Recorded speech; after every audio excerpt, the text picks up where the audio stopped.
It was my move from Paris to New York. Once I played in big names in Paris, I realized something that if I wanted to grow, I needed to go. Everything started when I came here. A friend of mine, Ameme, told me, bro, you need to start, like, you have space in your place. You should create your own studio. And for the past 7 years now, I'm doing this journey. Is there any piece of equipment that when you're producing you absolutely cannot live without? I'm gonna show it to you. Maybe you're gonna put you back in time. This guy. Oh, wow. This is my best friend. Ooh. Everything is Wow. managed here. So yeah, this is why this guy is very, very important. To me, house music is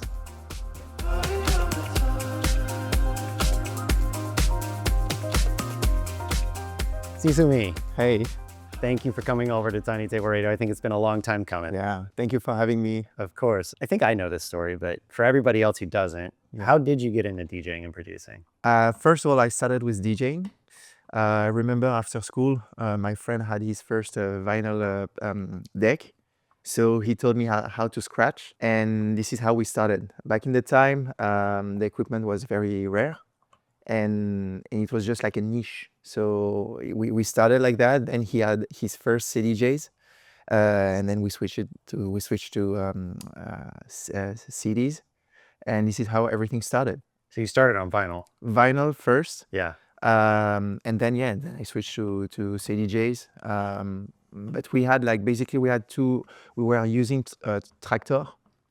And back in the time, you have the tractor vinyls where you could plug your computer and still play vinyls, but use your own music from your computer. Right. So the vinyl was more like a controller. Yeah, controller. Oh, yeah. But yeah, it was a transition after between the vinyl and the CD. How old were you and where was that? Oof, it was like a long time ago, like 20 years ago. I won't make you age yourself, but were you in Paris then? Yes. Everything started in Paris. Basically starting after high school, and then I started building my DJ career there.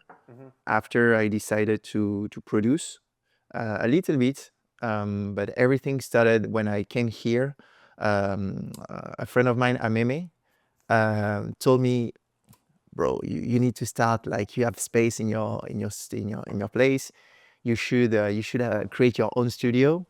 And this is something that I had in the back of my head, but I never felt entitled, or I never wanted to do it.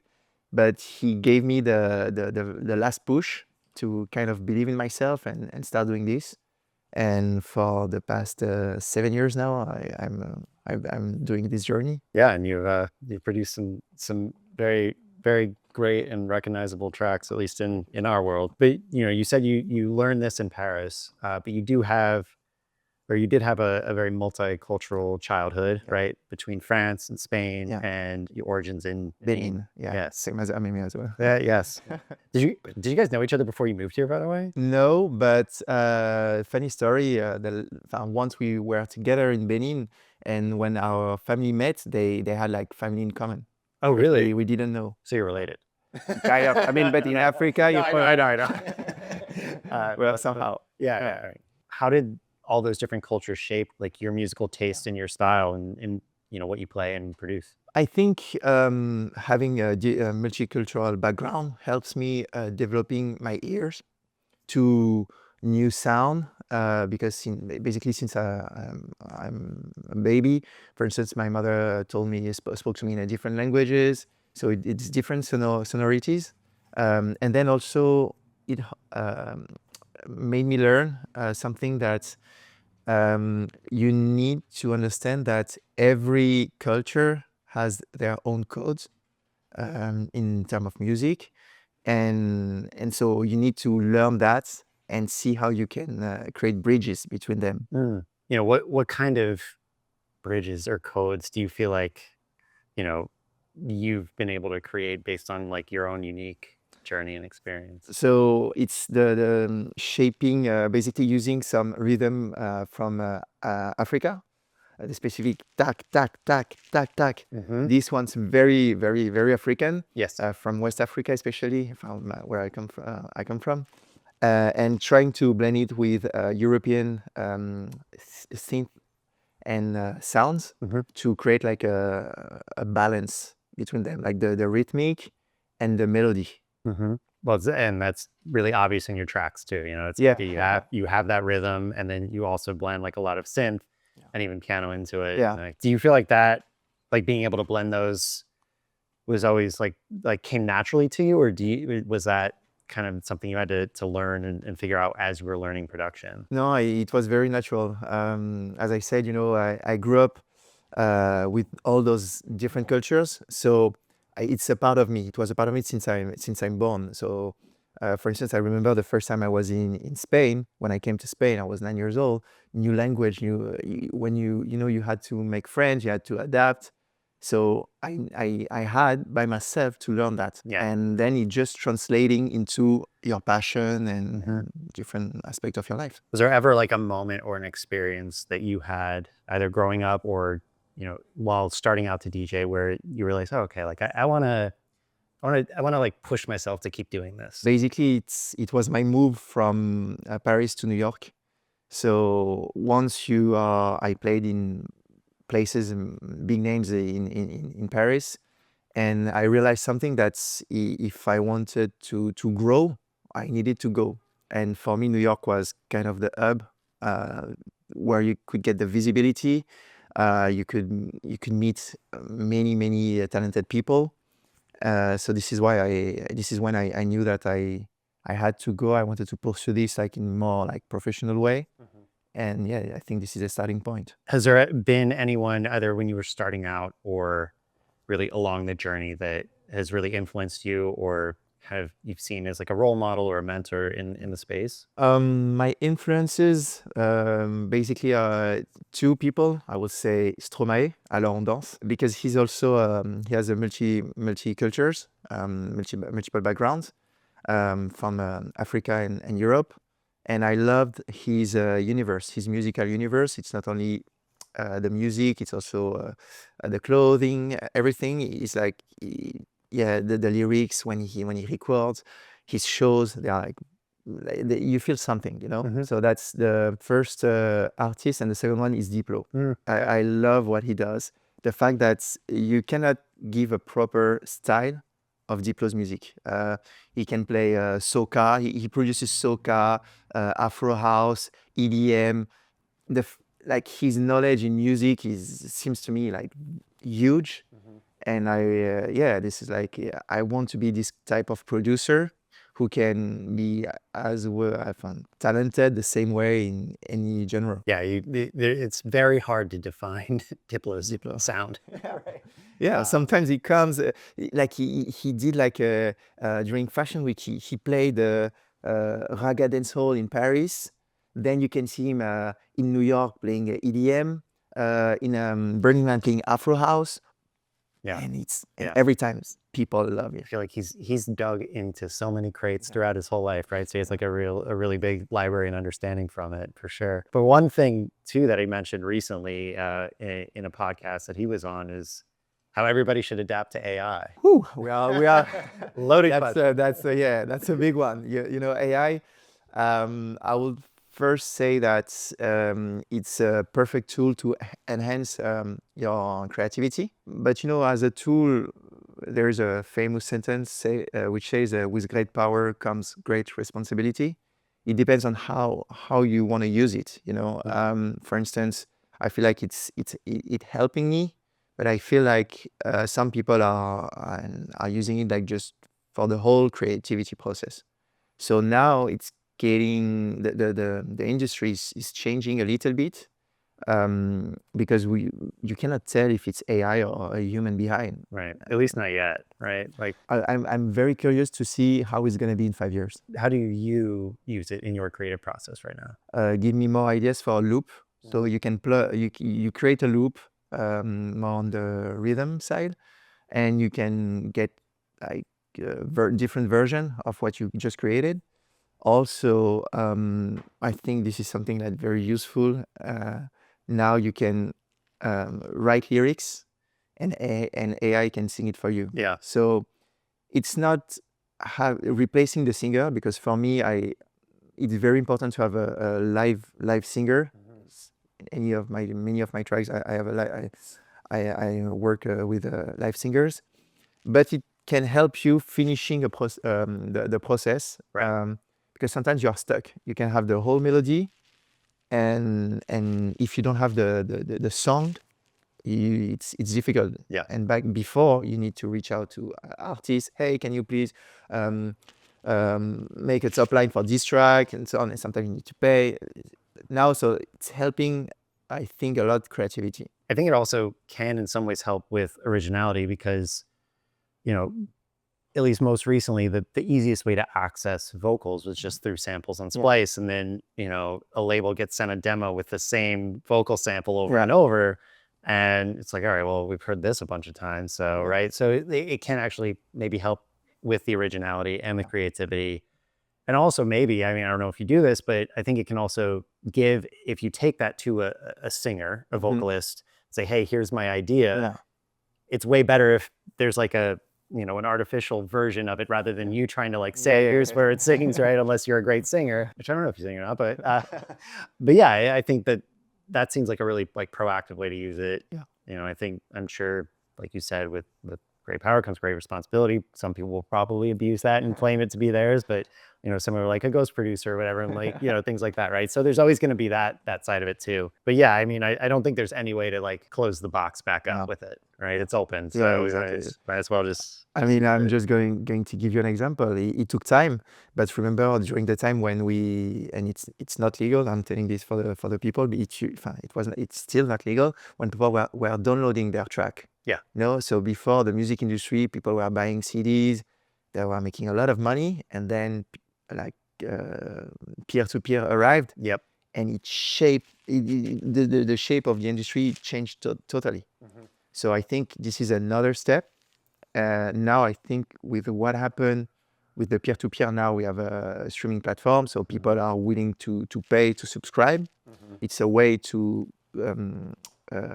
retribute the artist. It's not the best, obviously, but I think AI is going to be the same. You know, there are going to be a new model to implement that and make sure trying to at least to have the industry feeling like even or not left out. There will be policies in place that evolve, right? I mean, Spotify, I think they started something already. When you I'm not sure again, but I think when you submit a new track, you have to say if it's AI or not. Gotcha. They are going soon to display if it's AI, to inform the people. Yeah, there's like a little bit of honesty policy that has to be behind that, but I think it's such a loaded conversation that There's like you know, it's funny. It's like we have this for many things in our life. I'm going to take an example like for the food, for the meat, you have certified organic. Right. You know, right. You should have something like also for the music, certified organic, no AI generated content. This is something like, it's gonna happen. Yeah. I think it should. And another interesting layer to this, at least in my mind, is like how much will that really matter if you're on a dance floor in a nightclub and you're listening to a DJ play and perform and they play a track and you just move to it? Does it in that moment? Of course, philosophically it matters, but in that moment, does it really matter? Yeah, I don't know. Like, I don't have the answer to that, but I know it's like, it's kind of like, an organic versus inorganic apple. Like, it'll taste the same. Maybe like one's probably better, like ethically or whatever. But I think this is for us who are from the industry. Yeah. Because when you put yourself as a consumer, they don't care. They just want to live, feel the emotion. Correct. It can come from an AI or someone at their level. It's just for the people from the industry, which it matters. Yeah, I mean, it's art. At the end of the day, it's still an art, even if it's purely created by a human through a digital or software way. It's still a human idea, right? So yeah. And interesting to see what unfolds in the next like 5-10 years with it. Also another interesting angle of that is, what do you think the role of the DJ has become today? You have two perspectives. The DJ to the listeners, like the people on the dance floor, I think it has not changed that much, because the role of the DJ is to play tracks so the people can either discover new music or let it go on the dance floor or enjoy themselves. So this role has not changed. The primary role for somebody on the dance floor. But then you have as a DJ, the role has changed so much. Now you need to be a social influencer. You need to be like to wear multiple hats. And this was, I think, this was not the case before. Yeah. Before the social medias, phone, and so on, it was more organic. But down the line, I think it hasn't changed for the people on the dance floor. But that has changed what someone who does want to, grow as a DJ Yeah. has to do. Like the Exactly. responsibilities. Like I think there's a Yeah. meme of like a pie chart of all Yeah. the things, and like actually like finding music and playing it is like the tiny little sliver of it now. Yeah. How do you feel like that's impacted you or affected your your process or your growth? So for me, it's not impacting that much because I had the chance to get established before AI, before COVID, and so on. I think it's going to be more and more difficult for the new joiners, because now we can see that a lot of new DJs, more new DJs arrive on the scene. So it's going to be more difficult if you're already established or already have a track record. It's different, Yeah, I agree in the sense that in the club, I think people still go for the same like music first experience. But I think that like just globally or holistically, like what a DJ is has evolved so much recently because of that, right? Sure. Yeah. Let's go into like kind of your process. How, I know you actually told me this recently too. You've become more selective with like the shows that you want to perform. Yeah. You're being very intentional about that. Yeah. Two parts to this. One, what is made you shift into that like perspective on it? And two, now that you are very selective, how much do you prepare for these shows ahead of time versus kind of letting it flow in the moment? Good question. Why I became more selective? I think, let's be honest, when you are a DJ, a producer, it's a company, it's a brand, and the fact that, and as you grow, unfortunately, you need to have your brand image going along. So people need to see, for instance, that once they see you at a specific club or something like that, you want to try to keep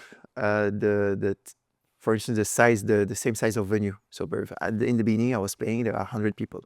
And then it grew up to 3,000 people. I'm not saying like I'm against playing again for 100 people, but I'm trying to, as I grow, I want to try to target as many more person that I can. So I'm going to select the venue which will allow me to do that. So now that I'm getting bigger, people now know my vibe, my music. So it's not when they come to see me, to hear me actually, they know what they can expect. Okay, the only thing that I'm going to pay attention, and again, we go back to the different background, is where I am playing, because the vibe in Paris is not the same in New York, it's not the same in Madrid. So it's just how I'm gonna adapt a little bit, but the basic of the base will always be the same. Do you have an idea of what you'll play ahead of time? Because a lot of it is probably you want to play your productions. Yeah. But do you plan it like track for track beforehand? No. Yeah. I have a kind of a backbone, like just like something that basically I'm like, okay, I'm going to play here. I think the mood is gonna be like that. So I'm creating something, a backbone. But then, when I arrive, I start with the backbone most of the time, and then I adapt. What do you think the biggest difference is between each of those? Let's just do each of those cities that you mentioned: New York, Paris, and Madrid. Like in terms of like what you notice as you're DJing. I will say, You can be honest. yeah. I mean, first of all, I think there is one common point between all of them is like the usage of the phone. That's for sure. The vibe. I mean, it's I would say the influence of the people living in the city. Madrid is not as cosmopolitan as Paris, which is less cosmopolitan than New York.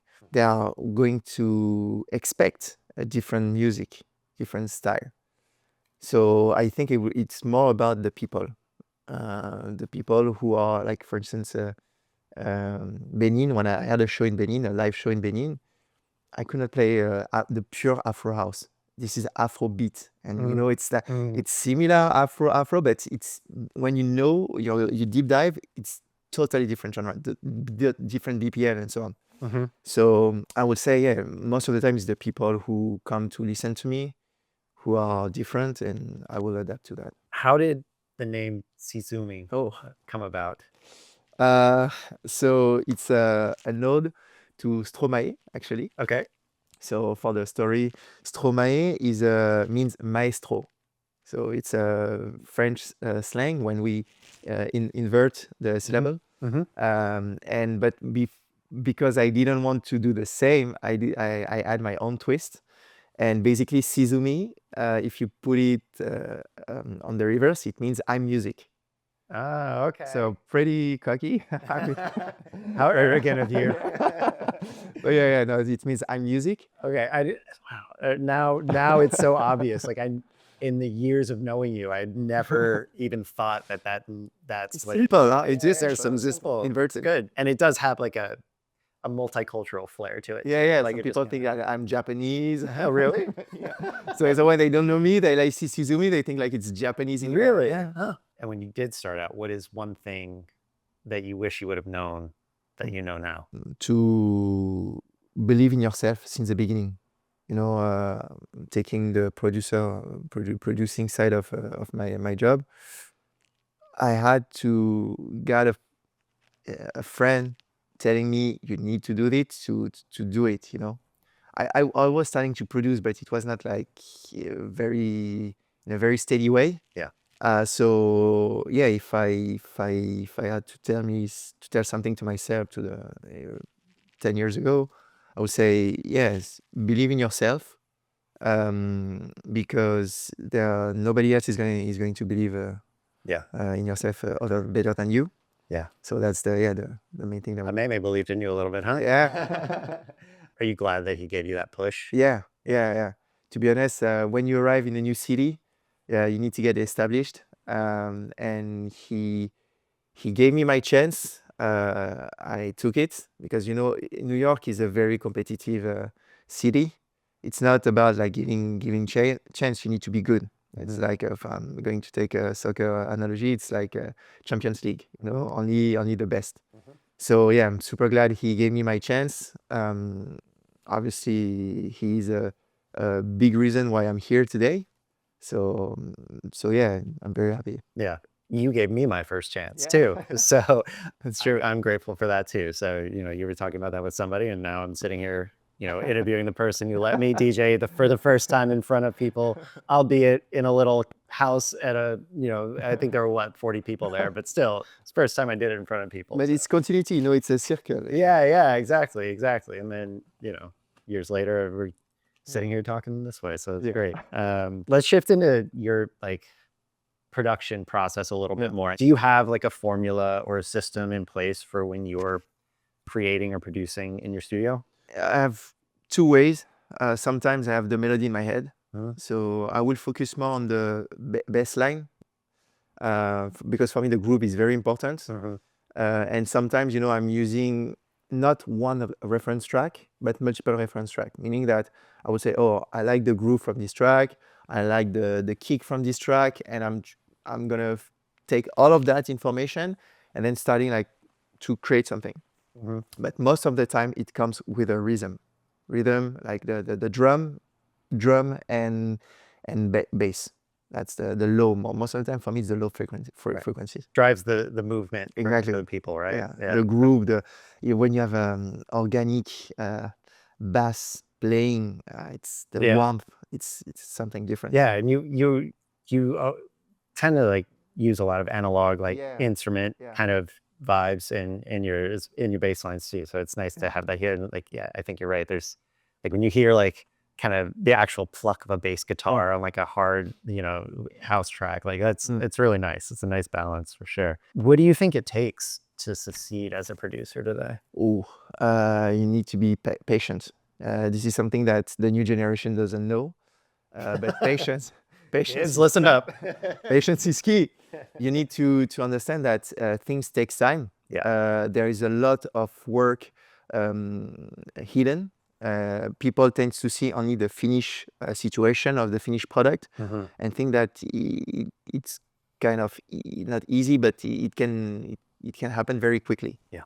So to succeed, to be very patient and dedicated, because I think that what will make somebody start this is because first of all the person is interested, he's keen to music, loves music. So I'm not going to say you need to be patient and now you already have passion, but being dedicated, consistent, and patient, that's the three keys for me. Do you ever find yourself in a moment where you don't feel like working on a track, but you know you need to just keep it moving? And when you are in those moments, how do you keep that consistency up? I'm not afraid to say that sometimes when I know that I'm blocked, I'm blocked. So I need to reset. So I'm gonna play soccer. I'm gonna do something different to change and maybe listen to music, something different, like so I can shift. Because I think this is my brain, how my brain works. Sometimes when I'm too tunnel vision, I need to step out, wait, and then my brain does the working, and then I come back and I have a brand new vision. Yeah.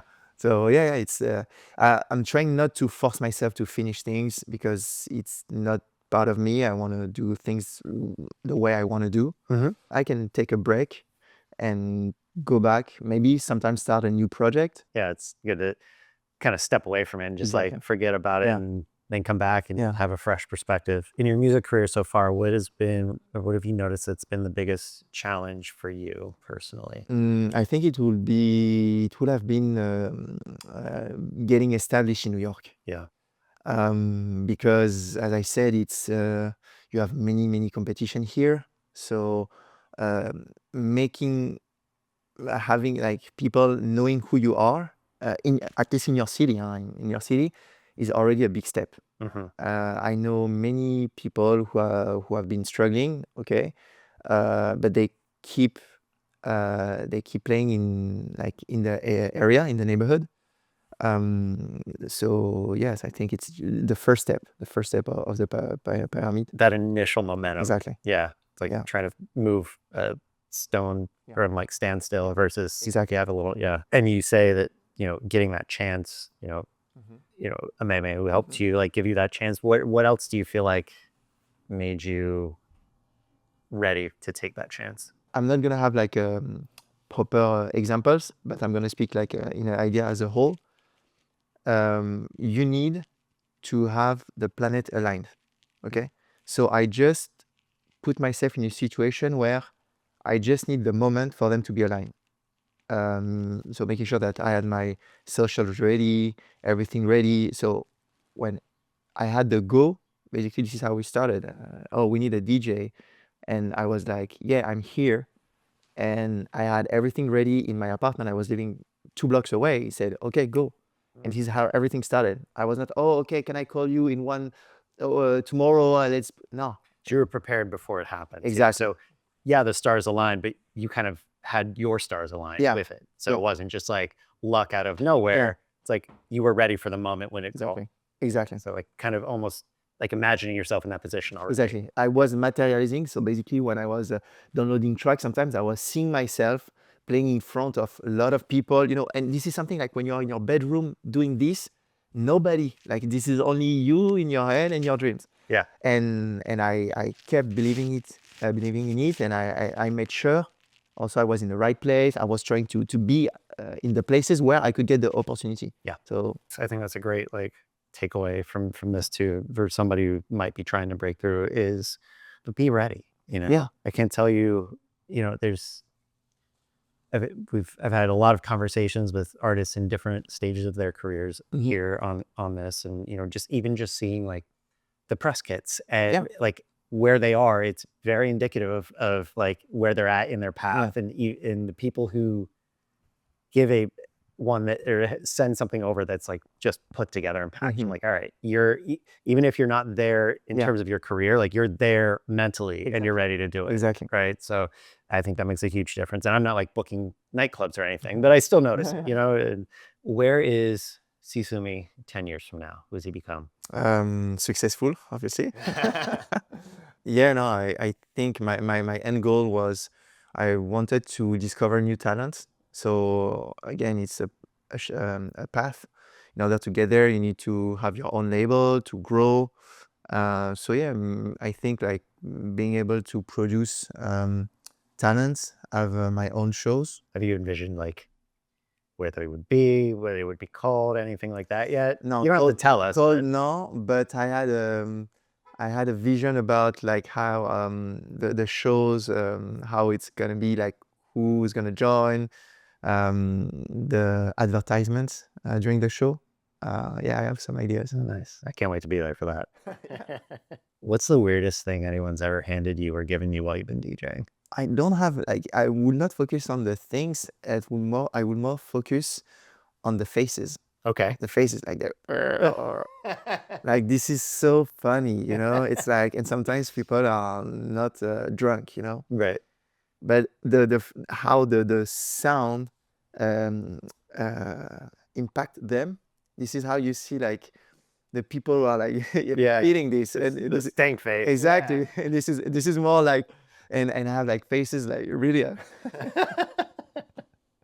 It's crazy, but you're right. Yeah. Yeah. All those faces, but yeah, no, most of the time, what I would say, yeah, maybe not a doll, but in Miami Music Week, like, you know, it's crazy. People give you many things. It's just like I don't know how to say it in English. It's not a doll. The babies, they when they sleep with it, a bear, like a teddy bear. Teddy bear. Yeah, Yeah. yeah, Mhm. yeah. It was like, okay, thank you. What I'm gonna do with it? All right. Cool. Was that like a in the morning or something? Yeah. Oh, that's funny. That's a good one. Do you have any like dance floor pet peeves when you're playing? Yeah. One crazy story. I was playing in a party on a rooftop, sunset. It was like basically an Afro house, Afro Latin party. And this girl came to the booth and said, yeah, you should play reggaeton. I'm telling you, this is gonna work. Like she gave me like a title. I don't know if it was Bad Bunny or something like that. She was like, yeah, you know, this one's gonna. I was like, nope. So when people come and just come with songs request, I always accept. I mean, I always accept to listen to the person, because you know sometimes obviously I got like good hints. But when you come and you listen the vibe, you see it's Afro House, and you come like, yeah, put reggaeton. I'm like, no. Also, or play Happy Birthday. Oh yeah. No way. Yeah. Wait, yeah, this is the wrong part. But this is this is the type of situation which was more happening back in the time, you know, when I was first DJing Yeah.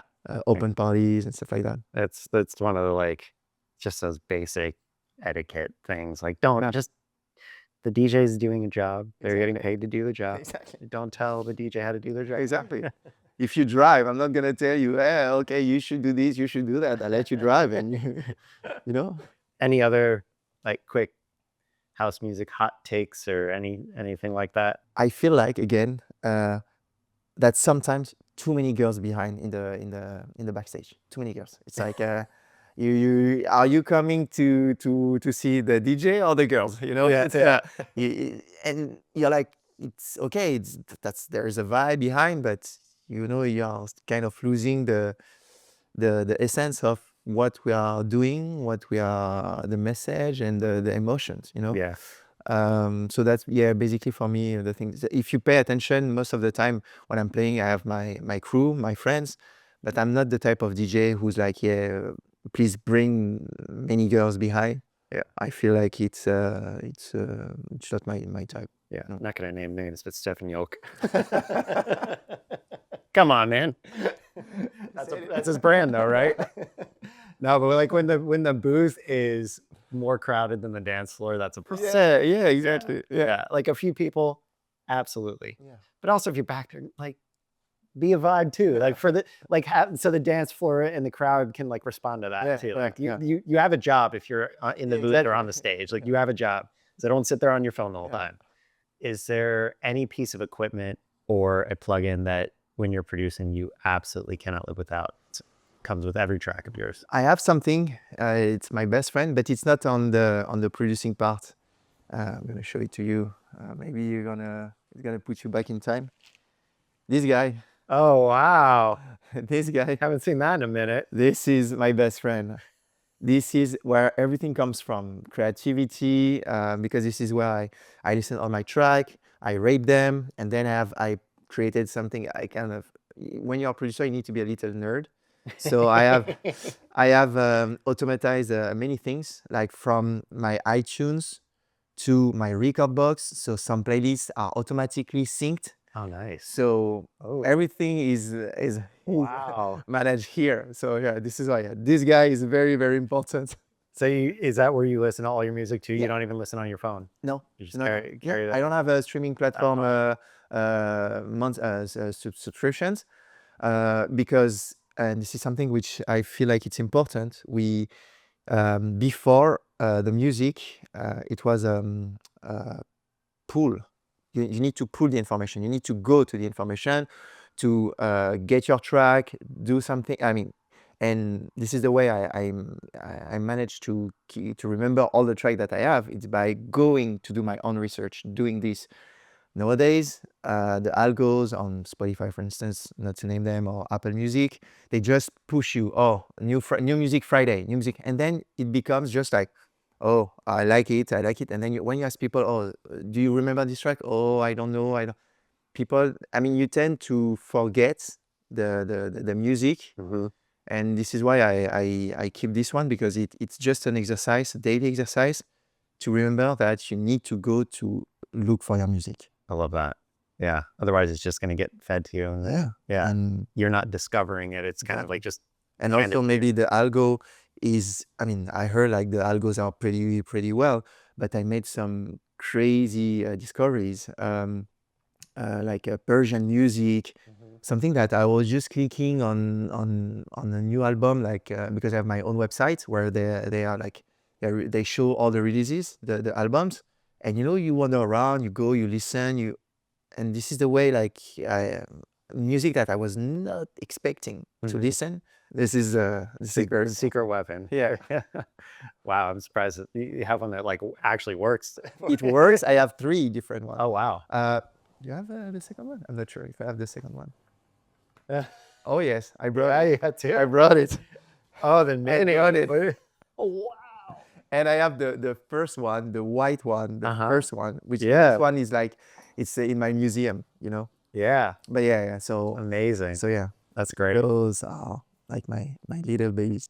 I love that. And that's a good reminder to like go find Yeah, music, yeah. right? Like go dig, like even if it's digital, like just go dig yeah. for stuff. Yeah. Yeah.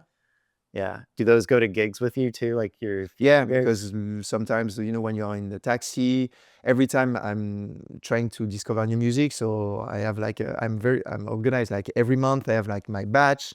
I listen to my batch, then so yeah, every time with me. Very organized. You got a good filing system. I have there. to admit, I brought the red one, but the classic one is the one which is always with me. Any other like non-music essential that you always bring to a show, or would you? Oh, to my show also I have my earplugs. Yeah. Show or not, Yeah. ears is super important, and I feel like it's basically my tool to work. Yeah. So yeah, my earplugs are very, very important. Yeah. Super important. Do you have a custom one? No. I bought like because I'm losing so many. I've lost so many. Yeah. So you don't want to. At the beginning, I tried custom, then lost. I was like, okay, do you want like to pay again? Yeah. So I was like, no, and I got like regular one. It's good again. And you wear them while you DJ in a club? Yeah. Do you feel like you have to? Because sometimes, like I feel like I have decent earplugs, but sometimes I feel like I just have to turn the volume up in the headphones to hear through. So I have a trick. I have a trick. All right, tell me this trick. It's so I do not unplug it, but I leave I keep a little. little hole, so I don't have to turn it all the way up. Yeah. I'm listening to music, but it's just like to cover the main frequencies. Yeah. But yeah, I'm not plugging it Yeah. totally. Any upcoming releases, shows, projects that you have that you want to share with us? Yeah, so releases, I finalized a new track, not Afro at all. Oh. I might play it actually Okay. after. You're gonna see we created it like, to be honest, the creativity process. Me and my friend Sixtone, it took I would say what, 2 sessions? Two sessions. The first session we had already the track. Everything went Wow. smooth, and everything started with like the piano loop. We were jamming, piano, and then we came to something which I feel like it's a masterpiece. Ooh, nice. Yeah. All right. It's not Afro, so Your first foray into being more like Diplo, right? yeah, exactly, exactly. Yeah. And for the show, I have a big show with Francis Mercier. Yeah. Another good friend of mine also gave me my chances. He helped me a lot also. June 13th, 13th, in New York. We are expecting 4,000 people. I Yeah, think. Knockdown Center, right? No, this one is Industry City. Industry Yeah, City. Okay. the last one was in Lockdown Center. Yeah, right. Yeah. So yeah, big show, a Nice. big venue. Hopefully the weather's good too. Weather must be. Like, Yeah. I'm like, yeah, you cannot do this to Come me. on. You cannot do this to me. Yeah. So yeah, this one, it's gonna be actually my birthday. So Okay. no, it's gonna be a good Are you celebration. gonna play Happy Birthday? Someone's gonna request it for yourself. Could you imagine out of that crowd? Oh, so it's gonna be something. Yeah. Well, CISUMMI, it's been such a pleasure to have you over. Yeah, So glad we same. had this conversation. We always end with having our guests finish this statement for us. To me, house music is Life. That's it. That's it. Life, love, emotion. That's it. That's it. CISUMMI, Thank thank you you so much. Thank you.